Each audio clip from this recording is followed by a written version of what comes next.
Welcome to all YouTube my channel stock pickup. जैसे कि अभी निफ्टी में देखने को मिल रहा है कि निफ्टी में एक रेजिस्टेंस ब्रेकआउट हुआ है। रेजिस्टेंस ब्रेकआउट होने के बाद जैसे कि रेजिस्टेंस का लाइन मैंने ऑलरेडी ड्रॉ कर रखा है और ये अब रेजिस्टेंस सपोर्ट का काम करेगा, क्योंकि यहाँ मार्केट 15 मिनट के टाइम फ्रेम पे देखे तो यहाँ पे ऑलरेडी 2-3 कैंडल रेजिस्टेंस के ऊपर बना हुआ है। और इसमें निफ्टी को एनालिसिस करने से पहले इसको देखेंगे कि निफ्टी यहाँ की चाल पहले की क्या रही है। तो पहले की चाल ऑलरेडी तेज़ी में है निफ्टी, यानी निफ्टी तेज़ी में है, ट्रेंड पॉजिटिव है। और रेजिस्टेंस के पास अगर यहाँ पे अगर इस जगह पे आकर के हमें पुल बैक देखने को मिलता है, यहाँ से ऊपर की तरफ जाता है, तो उस ट्रेड को छोड़ेंगे नहीं, हम ट्रेड करेंगे और उसका एसएल रखेंगे हम ये वाले कैंडल का, यानी ये कैंडल जो बुलिश कैंडल है इसका एक तरह से ये बुलिश मारू बाजू कैंडल है और उसका लो का हम एसएल रखेंगे, यानी यहाँ पे एसएल रखेंगे।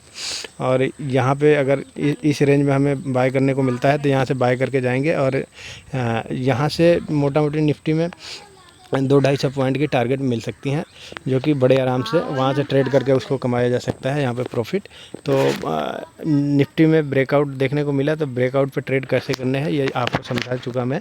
अगर एक बार मैं दोबारा रिपीट कर देता हूँ कि इसका कोशिश करना है कि ये जो पेनिट्रेट कैंडल है इसके नीचे एसएल डालना है, यहाँ पे एसएल डालना है और टारगेट यहाँ से 250 पॉइंट ऊपर की तरफ रखना है। अब टारगेट 250 पॉइंट ऊपर क्यों बोल रहा हूँ वो भी समझा देता हूँ, क्योंकि ऑलरेडी देखें तो निफ्टी ये बुलिश कैंडल बना के ये ब्रेकआउट दिया है और यहाँ पे ये पुल बैक देने की कोशिश कर रहा है। इस जगह पे पुल बैक देने की कोशिश कर रहा है। यहाँ पे कोई रिवर्स यहाँ पे सपोर्ट लेता है तो यहाँ पे हम ट्रेड लेंगे और छोटा सा एसएल के साथ हम अच्छा प्रॉफिट जनरेट कर सकते हैं। तो हम इसको नीचे पकड़ने की कोशिश करेंगे, क्योंकि हमारा रिस्क रिवार्ड रेशियो फेवरेबल हो जाएगा जब हमारा एसएल छोटा होगा। तो अब ये समझ लेते हैं कि हमें करना क्या है, ये क्यों इसे बाय करने को बोल रहा हूँ। तो ये ब्रेकआउट है, रेजिस्टेंस का ब्रेकआउट है और पीछे की तरफ देखेंगे तो ऑलरेडी यहाँ से ये जो है ये यहाँ से तेज़ी बनी हुई है। तो निफ्टी में यहाँ और थोड़ा ये जो तेज़ी यहाँ पे देखने को मिला ये, और यहाँ पे एक कंसोलिडेशन जोन था और यहाँ पे ठीक ठाक निफ्टी कंसोलिडेट किया है और अच्छा खासा कंसोलिडेट करने के बाद अगर ब्रेकआउट मिलता है तो उसमें तेज़ी ज़्यादा देखने को मिलती है और प्रॉफिट बड़ी आसानी से बनती है।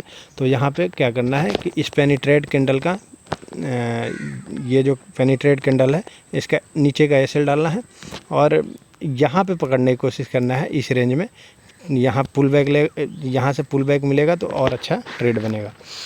इस जगह पे कोशिश करना है पकड़ने का और यहाँ पे भाव मिलता है तो ट्रेड करने हैं और प्रॉफिट। हाँ, लेकिन अगर ऑप्शन की तरफ बाय करते हैं, ऑप्शन या फ्यूचर बाय करते हैं तब तो ठीक है। अगर ऑप्शन की तरफ बाय करते हैं तो कम से कम 2 वीक पहले का ऑप्शन को बाय करें, एक्सपायरी वाले में ट्रेड ना करें, क्योंकि अगर मार्केट रेजिस्टेंस के ऊपर रुक जाता है तो आपका थीटा डी का हो जाएगा और नुकसान भुगतना पड़ेगा। तो इसलिए आप 2 वीक पहले का ही एक्सपायरी में ट्रेड करें। और यहाँ पे ब्रेकआउट है निफ्टी में, तो ये ब्रेकआउट का फ़ायदा उठाना है, इस भाव को छोड़ना नहीं है। अगर रह गया बैंक निफ्टी का, तो बैंक निफ्टी में जाकर के देखें तो बैंक निफ्टी में देखने को मिलता है कि ऑलरेडी रेजिस्टेंस को फेस कर रहा है। बैंक निफ्टी रेजिस्टेंस को फेस कर रहा है, तो एक बार रेजिस्टेंस ब्रेकआउट होने के बाद ही कुछ किया जा सकता है। अभी यहाँ पे कोई ट्रेड नहीं बन रहा है, अगर रेजिस्टेंस ब्रेक होता है तब देखा जाएगा, अभी कोई ट्रेड बैंक निफ्टी में नहीं बन रहा है।